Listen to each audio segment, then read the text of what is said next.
Karen burned my daughter's wheelchair ramp. She didn't know I'm the county fire marshal. Sharon Part 1. You'd think fire would be the last thing to surprise me.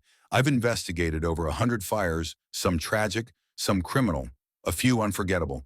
But nothing, not a single blaze prepared me for the one set on the ramp that carried my daughter to freedom. My name is Marcus Bell. I'm a fire marshal in Lanier County, Georgia. I've worn the badge for 18 years, trained dozens of rookies, lectured on arson psychology, and written state reports on fire scene reconstruction.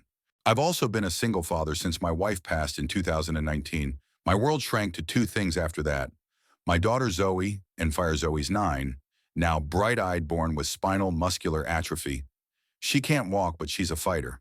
When we moved into Willow Trace, a quiet neighborhood outside Atlanta, with manicured lawns and wraparound porches, I thought we were finally somewhere peaceful.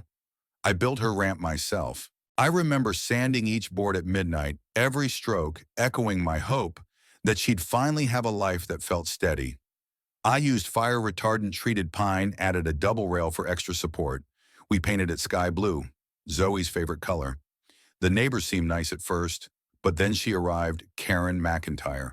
First week we moved in, she knocked on my door wearing a navy blue vest with HOA compliance, embroidered in gold thread, cheaply slanted like it had been ironed on by hand. You didn't submit architectural approval for that ramp, she said. Not even offering a welcome to the neighborhood. I blinked. It's not a decorative project. It's ADA required access. We don't need HOA approval for that. Her eyes narrowed. All structures visible from the road are subject to neighborhood standards. That's when I realized she wasn't a real HOA rep. Willow Trace had dissolved its HOA in 2017 after a corruption scandal. But Karen had revived it unofficially and crowned herself president. I tried to ignore her, but she didn't ignore us. Zoe's chalk drawings on the sidewalk violated uniform appearance. My flag honoring first responders was too bold. She left warnings on my windshield, slid unsigned letters under our door, and once tried to photograph Zoe from the street, claiming the ramp invited liability. Still, I stayed calm. I logged everything. I filed a formal complaint with the county. But no real HOA meant no formal entity to be held accountable. Then came that night. It was 4:12 a.m. when I woke. I don't know what stirred me. The air smelled wrong, acrid. I sat up, heart thudding. A second later, the fire alarm chirped once, then stopped. That meant it caught something outside. I ran barefoot to the front window and saw it. Flames, orange tongues licking the side of Zoe's ramp.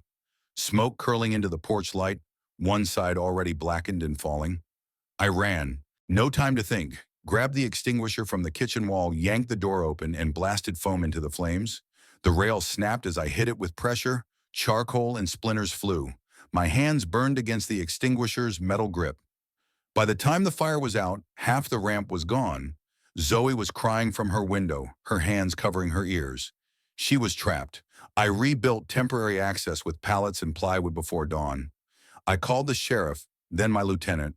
Even though this was my own home, I followed every protocol, photo documentation, chain of evidence. Physical samples from the scorched wood. I was the victim. But I was also the investigator. The smell confirmed it. Gasoline. The poor burn pattern, inconsistent pooling, and the direction of ignition told me it was amateur. Probably poured in 2 spots and lit from the bottom right. It wasn't an accident. This was deliberate. This was arson. And I knew who had motive, Karen.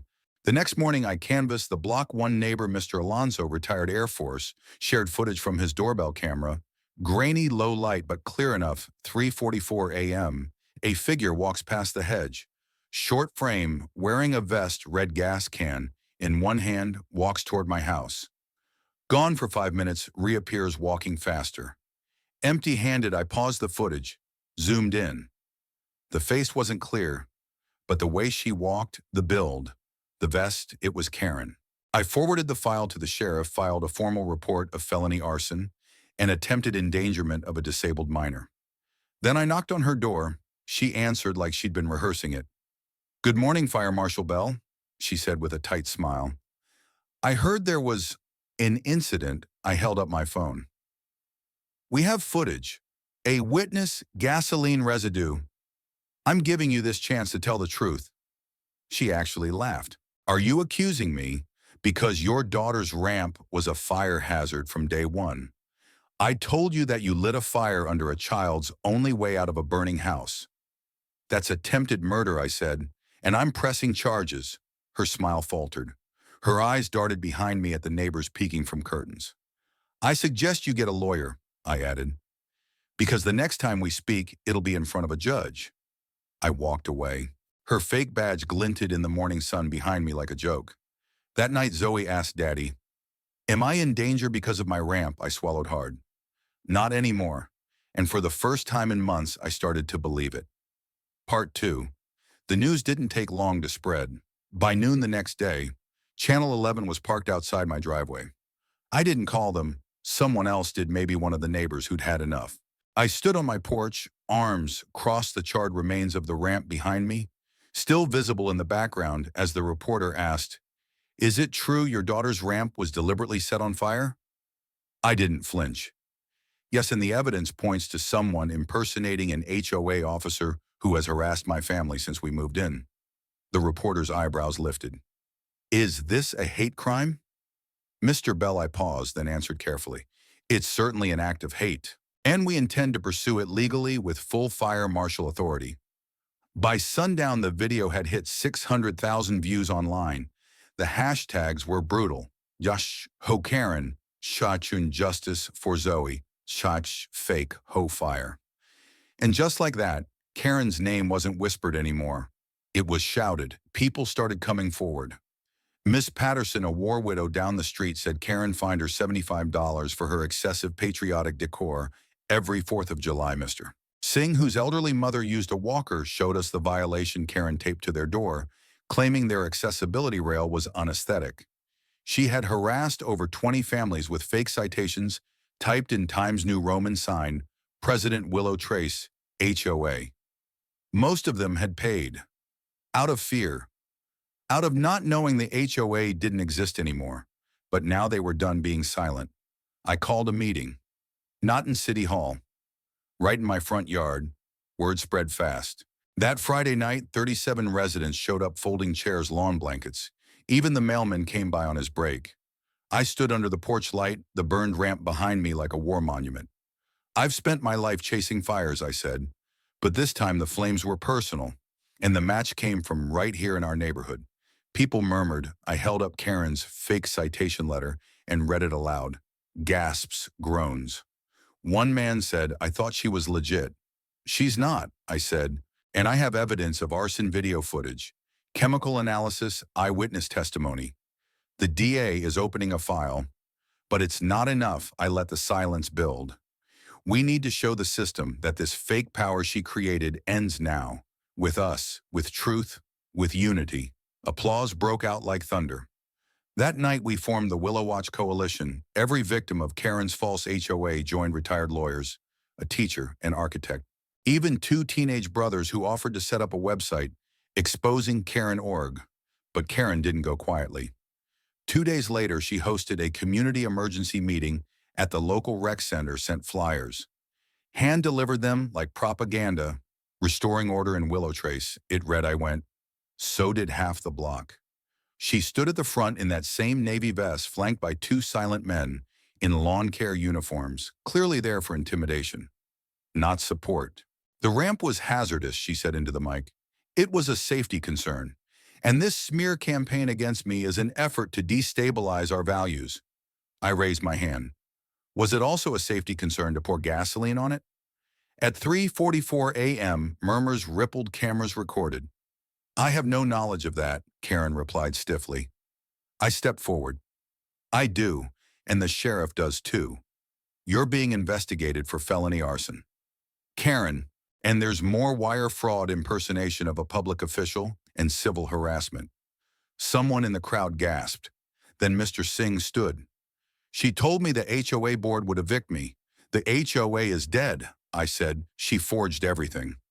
The silence turned to chaos. Voices shouted. Someone yelled, "You threatened my son." Another, "You charged me for a fake sprinkler permit." Karen looked trapped. For the first time, her smug smirk cracked. She stormed off stage. By Monday morning, the district attorney issued a public statement. The case was active. Karen McIntyre was now the primary suspect in a neighborhood-wide fraud and arson investigation. Her lawyer resigned the next day. And on Tuesday, a city contractor arrived at her property and removed the fake HOA office sign she'd nailed into her front yard. But it wasn't over yet. I knew from experience, fire leaves long shadows. Even when the flames are gone, the damage lingers. That's when I learned this wasn't just Karen. That night, Zoe was sleeping on the couch, still afraid to return to her room near the porch. I stayed up reviewing documents Karen had sent to neighbors. One thing stood out: her signature wasn't always the same. Some letters were co-signed, names I didn't recognize, names tied to a private real estate firm out of state. I dug deeper, and what I found changed everything. Part 3. When fire is deliberate, there's always a deeper fuel source. I've investigated dozens of arsons, some born of rage, others of greed. But this wasn't just Karen throwing a tantrum about a ramp. There was something else behind her eyes the night I confronted her. Panic, not guilt. Like a soldier caught carrying out someone else's orders. So I dug. It started with the signatures Karen had issued at least 26 citations to neighbors, all signed with her name, but 6 of them included a second signature. D. Beecham Director, Willow Trace Holdings. That name wasn't local. No Beecham lived in our neighborhood. I checked property records, zoning filings, business licenses. Then I found it. Willow Trace Holdings, LLC, a private real estate firm, registered in Delaware Shell Corporation, minimal online footprint. But what stood out was this. They had quietly acquired 3 foreclosed homes in our neighborhood in the last 6 months, and all of them had one thing in common. Previous owners had received multiple violations from Karen's fake HOA. I sat back, chills crawling up my arms. Karen hadn't just been harassing us out of obsession, she was helping force people out, weaponizing her fake authority to create financial pressure, generate paper trails, and drive vulnerable homeowners into selling. She was a pawn in something bigger, and I was going to burn that whole machine down legally. The next morning I met with my cousin Jared, a local housing attorney. This isn't just harassment, I said, this is racketeering. He flipped through the documentation. If she's acting on behalf of a holding company with intent to drive people out and consolidate property, this could qualify as organized housing fraud under RICO statutes. That changed the game. We filed a motion with the DA to expand the investigation scope. Jared also helped me contact a reporter from the Atlanta Journal-Constitution. If the DA moved slow, public exposure would not. Meanwhile, the Willow Watch Coalition got to work. Lena, a former city inspector, combed through Karen's letters and pulled records of unrelated citations written in nearly identical phrasing in neighborhoods across Fulton and DeKalb County. We found 4 more Karen-type enforcers harassing homeowners, 3 of them also tied to fake HOAs and neighborhood investment groups. This wasn't just Karen, it was a playbook. She had been trained, possibly paid to behave like this, and the arson at my home. Likely an escalation. When intimidation failed, I knew what I had to do next. I called a press conference. This time it wasn't just about Zoe's ramp. Standing with me were 10 neighbors who had received citations from Karen. Jared stood beside me holding a packet labeled Willow Trace HOA Scam, Evidence Dossier. We spoke to 5 local news outlets. I told the story from the beginning of the ramp, the fire, the false citations, and now the coordinated attempt to destabilize homeownership in middle-income neighborhoods under the guise of aesthetic enforcement. Karen's name was now associated with a larger investigation, real estate manipulation, possibly even elder abuse, as several of her victims were retired or widowed. The district attorney's office called me that evening. "We're elevating charges," the investigator said, "and we'll need you to testify not just as a fire marshal, but as a witness to a broader conspiracy." I agreed. I wanted to see justice, not just for Zoe, but for every family who watched someone fake authority and weaponize bureaucracy to force them out. Karen, meanwhile, had gone quiet. Her house had become a fortress, windows-covered security cameras, newly installed packages piling up outside. But silence doesn't mean peace. It means a storm is coming, and this time I was ready. 2 weeks later, the sheriff's department executed a search warrant. They seized Karen's laptop files and a burner phone. Inside her closet, they found a box labeled HOM Archives, inside fake HOA meeting minutes, blank violation slips, email printouts from D. Beecham, a payment receipt for $5,000 labeled Consulting, WTH LLC, Game over. Karen was arrested that evening, this time not for arson alone, but on 6 felony counts including conspiracy to commit fraud impersonation and reckless endangerment. And then came the real twist. Under questioning, she confessed Sayed Beecham had promised her early equity in the neighborhood if she could restore uniformity and pressure certain properties to sell. In other words, she sold her soul for a sliver of power and a down payment on a dream that was never hers. The public outrage was nuclear. TikTok exploded. Hashtags like "You're Karen," "Caught Marshal," "Ramp Justice," and "Fire Marshal." Dad trended for days, but for me the biggest moment came one night when Zoe looked out the window at a brand new ramp, rebuilt in steel by the firefighters from my unit, and said, "Daddy, does this mean no one will take it away again?" I knelt beside her, squeezed her hand. "No, baby. This time we made sure they can't." Part 4. Justice burns clean, but it leaves behind ash. Karen's arrest shook the foundation of our street. Some neighbors were furious, others embarrassed, but all of us were changed. We'd all seen firsthand what happens when unchecked power pretends to wear a badge, when hate wears a vest and calls itself order. The morning after the indictment, I walked Zoe down her new steel ramp. The firefighters had bolted it into concrete. It gleamed under the sun. Fireproof, stormproof, Karen-proof. But my peace didn't come from steel. It came from what happened next. Karen pled guilty, not to arson. Her lawyer fought that one tooth and nail, but to conspiracy to commit fraud impersonation of a public official and endangerment of a disabled minor. The plea agreement came with consequences: 3 years probation with mandatory psychological counseling, restitution payments to over 20 families, community service 900 hours at the City Rehabilitation Center, public apology to be delivered at the next County Housing Board hearing. I didn't plan to attend that hearing, but then I did. It was held in a modest auditorium behind the city courthouse. The room buzzed with reporters and residents. Zoe sat beside me, sketching quietly with crayons, while people whispered and stared at the woman who'd once acted like she ruled them all. Karen stood in front of the microphone in a tan blazer, not her usual HOA costume. No clipboard, no badge, just her. Her voice was low but steady.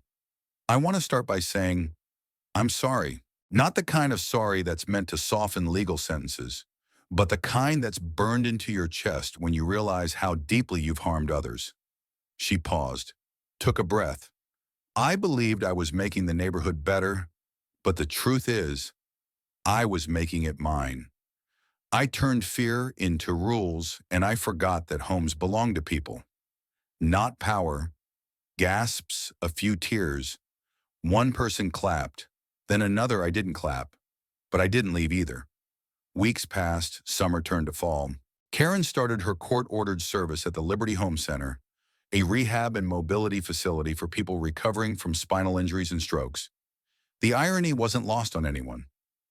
One afternoon, I picked Zoe up from art therapy, her favorite after-school activity. That day it was hosted at Liberty. Zoe came wheeling out with bright green paint smudged on her hands, smiling, and behind her, carrying a tray of supplies. Karen. We locked eyes. She didn't flinch, didn't look away.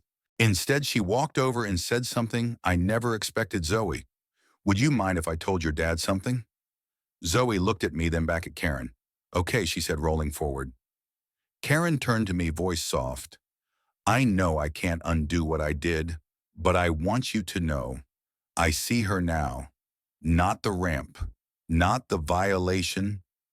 Her I never looked before. And I'm ashamed of that."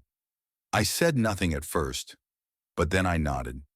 "Just once. You don't have to ask me for anything," I said. "Just keep doing what you're doing." She nodded too. "I will." Karen kept her promise. She completed every hour of community service without fanfare, planted vegetable beds for seniors, installed grab bars in bathrooms, helped paint murals for the children's wing. She worked. She didn't post it. She didn't perform it. She just changed. Not everyone forgave her, and not everyone should. But the fire she started didn't just destroy a ramp. It lit something else. It revealed what fake power hides. It drew lines between fear and truth, and it pulled people together in a way that's hard to describe unless you've lived through it. One Saturday, as Zoe and I walked home from the community garden, we passed Karen on the sidewalk near the new playground. She was watering a small tree, part of the Healing Oaks initiative. The neighborhood started after her conviction. Zoe, I said, want to help her water it? Zoe smiled. Only if we get to plant one next. Karen looked up, blinking fast. I'd be honored. And just like that, the past didn't disappear, but it found roots in the present. Part 5. The scars are still there, on the porch, on the steel ramp, in the memory of that night, but so is the growth. And these days, it's easier to see the green pushing up through the ash. It's been 6 months since Karen's conviction, and Willow Trace is not the same neighborhood anymore. It's better, not perfect. Not utopian, but better. It started with a vote. A real one. The residents came together not because of Karen, but in spite of her, and voted to create a new neighborhood advisory council. No HOA, no hierarchy. Just residents representing each street, meeting monthly to discuss issues together. Open notes, no power tripping. I was elected the first rotating chair. Zoe helped me write my speech. We passed rules that prioritize accessibility, inclusion, and transparency. The first item on the agenda: a permanent community fund for ramps, rails, and retrofitting for mobility needs. The second, the Greenwood Fire Recovery Garden. We built it on the empty lot next to the old community pool, with help from the fire department and donations from across the county. It's where we planted 21 healing oaks, one for every resident who'd received a fake violation from Karen. The 22nd was for Zoe. Each tree has a nameplate engraved with a short message. Zoe says, "This ramp carries more than wheels, it carries courage." Karen asked to come to the opening ceremony. Not as a speaker, just as a volunteer. I hesitated, so did others, but eventually we said yes. She arrived quietly, helped set up chairs, handed out water bottles, and swept the sidewalk after the ceremony ended. No one asked her to. No one thanked her. She just did it. I watched her wipe sweat from her brow and look up at the trees, her hands covered in soil and regret.